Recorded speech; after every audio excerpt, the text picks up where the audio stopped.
Hello, you lovely, beautiful people. Welcome back to another video.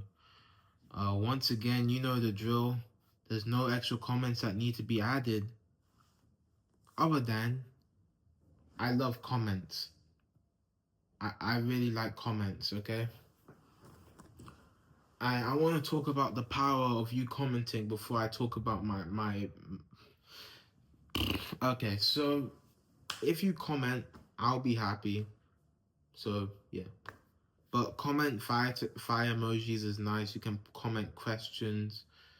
I'll answer them, no question. Or you can DM me on Discord and then join the Discord server as well. That would also be really cool. So anyway, let's just get into this story about furry Topman. Okay. Furry Topman, yes. He's half cat, he's half boy. He's an orange little cat, and he's a boy. Okay. He's also a man of war. Okay, so allow me to introduce this Topman. Topman is a soldier in an active war. Unfortunately, in one battle, he was hit by a curse. The other team hired like some kind of mercenary who brewed up a spell and hit him. I can't do that. My glasses will break. You see that? They'll break. They will. So he throws this spell and it hits Topman and he starts burning from the inside. And that's the curse. Okay. Let me get back to my script. Also, there are other videos. Anyway, the curse is draining his body. It's basically the inverse of the classic story. But this time, instead of the grandfather getting cursed, it's Topman. But let's bring this back even further. Where are we? Like, what is the setting? Well, we're starting off in the jungle with a lot of hybrid people, hybrid animal people. They're going through a little bit of a civil war. Tank is a known front line due to his unique skills. That was such an autocorrect. I wrote Topman and they misspelled it as Tank. Autocorrect, come on. Anyway, Topman is like the front lines expert. He's fast, he's agile, he's an orange cat who has a huge selection of knowledge of biology. Mixing that with a great sense of martial arts and you have yourself a great frontier fighter. However, he really shines in his secret power, and I can actually reveal this one. He can transform. Although not to his will, it's more like a Hulk situation where he transforms when he's in immediate danger, but he transforms into a grey, strong wolf, who's also a detective, who has the strength above normal capacity. He can stop buses and he can stop trains with his hands. He's a big, strong wolf guy who's like... Anyway, Topman's wolf side comes out when he's in need of great danger, when he has facing great danger. That was barely English.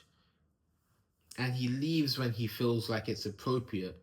They both can't coexist, unlike in my other story, which is called Dear Souls. If you remember that, two spirits, or no, two personalities were trapped inside of one body, the Topman body, after the surgery to keep him alive.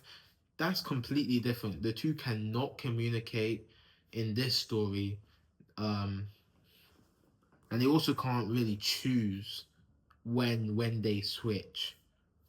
Like, the orange Topman will switch back when he's in danger, and he'll switch to the grey one. And the grey one will switch back to the orange one when he feels like he's no longer needed. Anyway, they both can't coexist. As for the grandfather in this story, I have a bigger role for him, but for now he's just support. He's basically sending healing items. He's basically just helping Topman along his mission. And what is the mission? To get himself uncursed. This story takes place in a very tropical vibe. Very tropical vibe. We're in the trees for the whole story. The whole story. Yep. The whole story. Except I just lied to you, man. Don't be so gullible. It doesn't depend on your choices. You can get sent into the future. It does depend on your choices. I also lied to you again. It depends on your choices that you make, but near the beginning, you can also be sent into the future where a cure might exist. Because currently, a cure doesn't exist for your condition after you got hit by the curse, but a cure could exist in the future, and the portal comes out, reaches you, and takes you into the future where you could get cured. Why do you get sent to the future? Because of the main plot. You're looking for the cure, and it just hasn't been invented. There's one timeline or one plot point where relax, where you could join up with future friends and foes as you hijack a kid's bus and drive it into unknown areas to find the cure. Having to deal with school and going to an invisible city, these are just different timelines that you could go in. In one timeline, if you don't get sent into the future, you could end up in a secret invisible city, and you have to decode the secrets of the city to leave the city. There's a lot of stories, there's a lot of content, as per usual. I know I say that a lot, but yeah.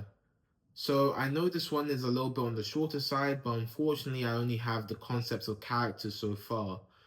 Like, this Topman is going to be very aloof and a lot more dumb than the others when he isn't in his detective mode. And when he is in the detective mode, he's going to be super stoic. He's mostly helping the world around him rather than finding some fault in himself.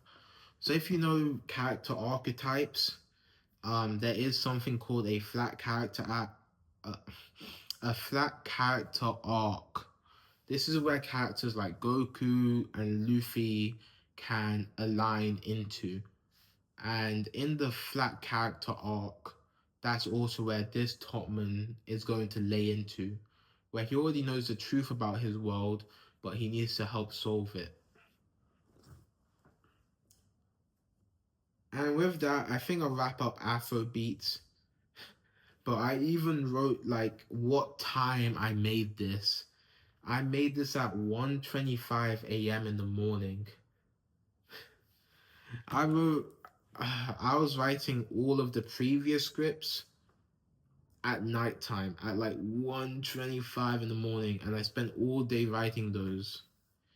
So don't forget to like, comment, subscribe, and hit that bell so you don't miss an upload. I promise you it's going to be worth it.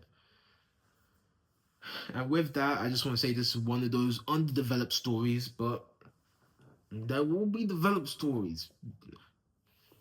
This one's kind of like a furry Topman, but relax.